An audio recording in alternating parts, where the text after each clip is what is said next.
শুধু দর্শক, আমরা বিশ্ব পরিবেশ দিবসে দেখতে পাচ্ছি জাতীয় প্রেস ক্লাবের সামনে থেকে বিভিন্ন সংগঠন তারা মানববন্ধন শেষে র্যালি নিয়ে যাচ্ছে এবং এই র্যালিটি আজকে বিশ্ব মানবাধিকার, বিশেষ করে বিশ্ব যে পরিবেশ দিবস, এই বিশ্ব পরিবেশ দিবসে তারা যারা সাধারণত মানবাধিকার কর্মী, পরিবেশ কর্মী এবং তারাই এই কাজগুলো সাধারণত করে। আমরা দেখতে পাচ্ছি সম্পূর্ণ পুরাটা ইয়াং জেনারেশন, পুরাটা একেবারে ইয়াং জেনারেশন তারা একটি ব্যানার নিয়ে র্যালি করছে। বিশেষ করে বিশ্ব পরিবেশ দিবস, এই বিশ্ব পরিবেশ দিবসে আমরা দেখতে পাচ্ছি তারা একই রকম গেঞ্জি পরেছে এবং তারা তাদের সংগঠনের নাম দিয়েছে এবং স্লোগান দিয়েছে।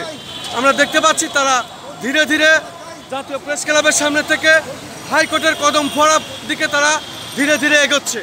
এটা আসলে বিশ্ব পরিবেশ দিবস, এই বিশ্ব পরিবেশ দিবসকে তারা রক্ষা করার জন্যই তারা এই কাজগুলি করে যাচ্ছে।